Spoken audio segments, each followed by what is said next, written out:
नमस्कार। इन खबर में आपका स्वागत है। लद्दाख में घुसपैठ करके बैठा चीन बाज नहीं आ रहा है। उसने अरुणाचल प्रदेश के सुबनसिरी में टिस्सी चू नदी के किनारे भी अपना गांव बसा लिया है। कहा जा रहा है कि उसने 101 घर भी बना लिए हैं और इसकी रिपोर्ट किया है एनडीटीवी ने। और दो टाइम लाइन उसने बताई है कि अगस्त 2019 में सेटेलाइट तस्वीरों में इस इलाके में कोई गांव नहीं दिख रहा है, लेकिन नवंबर 2020 तक यहां करीब 101 घर दिखाई देते हैं। इसका मतलब साफ है कि ये निर्माण 2020 में हुआ है। इसको लेकर के सोशल मीडिया पे बहस चल रही है और जो विपक्ष है वो सवाल पूछ रहा है। कांग्रेस के नेता हैं पी चिदम्बरम। उन्होंने कहा है कि क्या सरकार जवाब देगी या इसका भी दोषारोपण पिछली सरकारों पे करेगी। आपको बता दें कि गलवान घाटी में जब संघर्ष हुआ था उसको लेकर के प्रधानमंत्री नरेंद्र मोदी ने सर्वदलीय बैठक के बाद संबोधित किया था। उसमें कहा था कि न कुछ कोई घुस आया है न कोई घुसा हुआ है, यानी कि उन्होंने घुसपैठ को नकार दिया था। उसी तरफ पी चिदम्बरम इशारा कर रहे हैं। सुब्रमण्यम स्वामी जो बेबाक बोलते हैं और अपनी ही सरकार की लानत मलानत करने से नहीं हिचकते, वो भी कह रहे हैं कि मैं रक्षा मंत्री राजनाथ सिंह से पूछूंगा, बात करूंगा कि हकीकत क्या है।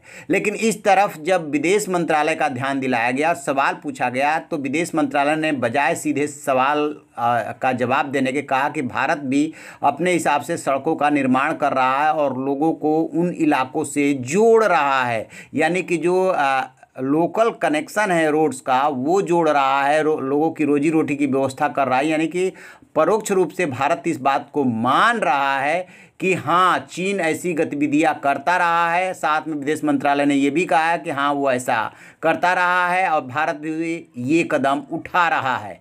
तो इसको लेकर के अब सियासत काफ़ी तेज हो गई है, क्योंकि सोशल मीडिया पे लोग सवाल पूछ रहे हैं कि गलवान में तो आ करके बैठ ही गया चीन, लद्दाख का एक हिस्सा कब्जा कर लिया, अरुणाचल में भी आकर के बैठ गया और हम तमाशा देख रहे हैं, हम तमाशबीन बने रहे हैं। क्या सरकार इस घुसपैठ को भी नहीं मानेगी?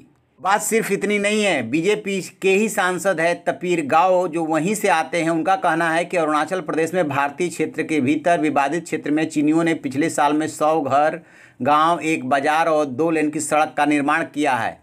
अब सवाल ये है कि यदि ये सच है तो चीनियों ने विवादित क्षेत्र को चीनी नागरिकों के अस्थायी बंदोबस्त में बदलकर यथास्थिति बदल दी है। इन चौंकाने वाले तथ्यों के बारे में सरकार क्यों नहीं बोलती? क्या सरकार क्लीन चिट देती रहेगी?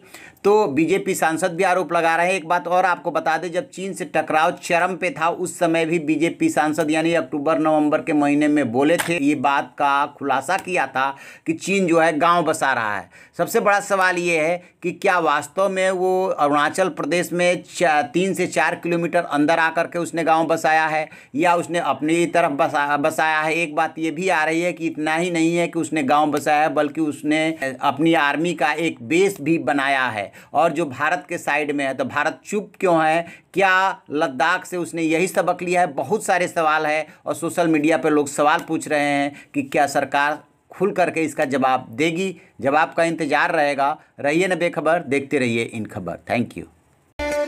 इन खबर चैनल को सब्सक्राइब करें।